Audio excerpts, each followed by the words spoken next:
Bonjour, je suis content de vous retrouver. J'espère que vous allez bien. Aujourd'hui, on parle de la maladie d'Alzheimer. Je vais vous donner des conseils pour vous aider à prendre soin de votre santé, peut-être aussi la santé d'une autre personne. Souvenez-vous que les conseils d'aujourd'hui ne remplacent pas une évaluation ou des conseils d'un professionnel de la santé et les conseils que je vous donnerai devront être adaptés à vos capacités, à votre état de santé ou à l'état de santé d'une autre personne.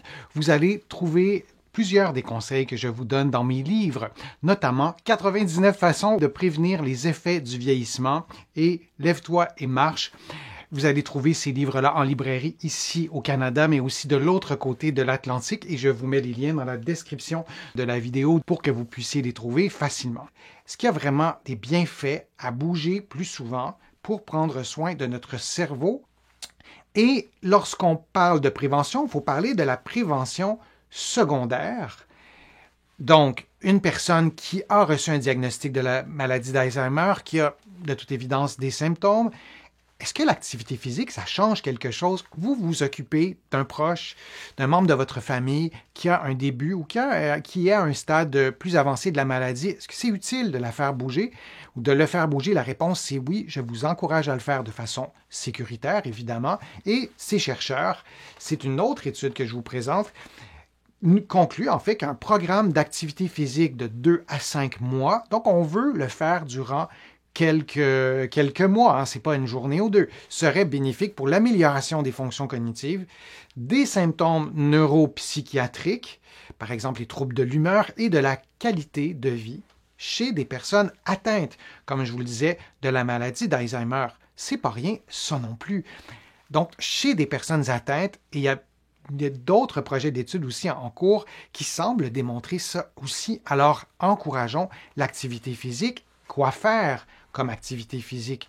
Qu'est-ce que ces chercheurs ont testé? Bien, les activités à l'étude incluaient notamment la marche, le vélo d'appartement ou le vélo stationnaire si vous préférez, et des exercices d'aérobie. Alors, c'est des choses accessibles et ce que les chercheurs disaient aussi, c'est que peu importe le type d'activité, il y avait des bienfaits chez des personnes qui sont des personnes qui sont atteintes de la maladie. La pratique régulière, donc d'activité physique d'intensité modérée ou soutenue, est associée à un meilleur contrôle aussi de plusieurs maladies comme l'hypertension artérielle et la résistance à l'insuline, oui.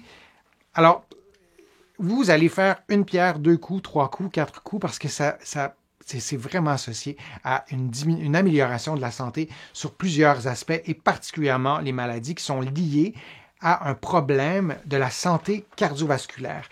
On recommande quoi? Quelle quantité d'activité physique? C'est des recommandations de l'OMS, 150 à 300 minutes d'activité physique d'intensité modérée.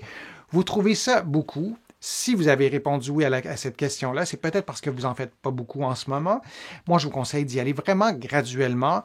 Commencez pas par 150 minutes par semaine si vous en faites 5 minutes ou vous n'en faites pas. On parle d'intensité modérée avec chaleur, transpiration, accélération du rythme cardiaque. C'est souvent proportionnel à la dose, mais si on calcule le temps qu'on passe devant nos écrans et on va dépasser vraiment le 150 à 300 minutes par semaine. Donc, troquons un peu de temps passé devant les écrans pour bouger un peu plus. Et si vous faites une activité d'intensité soutenue, bien, on descend un peu, la recommandation, elle est moindre, hein, on coupe en deux, 75 à 50 minutes d'activité physique d'intensité soutenue. Alors, c'est d'excellentes nouvelles. Alors, est-ce qu'on peut prévenir la maladie d'Alzheimer?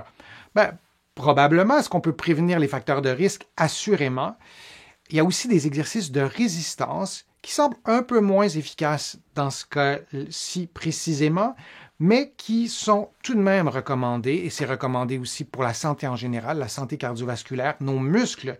Et là, je suis bien placé pour vous parler des muscles, je suis physiothérapeute, nos muscles servent pas seulement à faire plier, déplier notre coude, la contraction musculaire, les réactions biochimiques qui se déroulent dans nos muscles participent à notre santé et notre santé cognitive aussi. Le cerveau ne fonctionne pas en vase clos, donc il y a un lien avec la santé musculaire et la santé du cerveau. Il y a un effet protecteur à tout ça.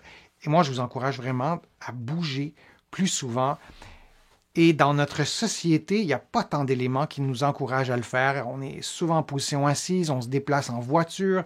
Il y a vraiment une longue liste d'activités sociales. Nos villes sont structurées, sont construites aussi autour, par exemple, de la voiture. Donc, il faut faire un petit effort additionnel, je pense, pour se réapproprier le fait de courir, par exemple, ou de faire plus d'activités physiques. Et souvent, on y prend goût, on adopte ces nouvelles habitudes et c'est bon pour notre santé mentale, pour notre santé physique et pour notre morale aussi.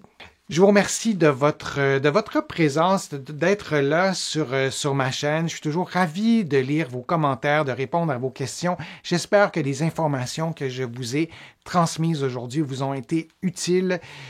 J'espère que la maladie d'Alzheimer sera quelque chose de peut-être un peu plus familier en quelque sorte pour laquelle on peut faire des choses nous-mêmes aussi, de consulter son médecin parfois plus tôt. Vous allez trouver beaucoup d'informations aussi sur les fonctions cognitives, sur les liens entre la santé physique et la santé mentale dans mon livre 99 façons de prévenir les effets du vieillissement et dans mon livre aussi Lève-toi et marche, j'ai écrit d'autres livres. Vous le savez, vous allez les trouver facilement en librairie partout au Canada, mais aussi de l'autre côté de l'Atlantique et notamment à la librairie du Québec à Paris. Je vais vous mettre le lien dans la description de la vidéo. Vous pouvez aussi vous abonner à mon site web gratuitement, le www.denisfortier.ca. Vous pouvez vous abonner à l'infolettre, à des courriels thématiques. Tout ça est gratuit et je suis toujours aussi ravi de vous acheminer toutes ces informations-là.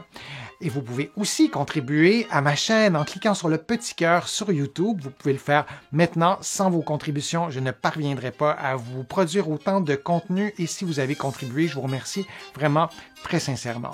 J'espère de pouvoir vous revoir bientôt sur ma chaîne et je vous dis à très bientôt.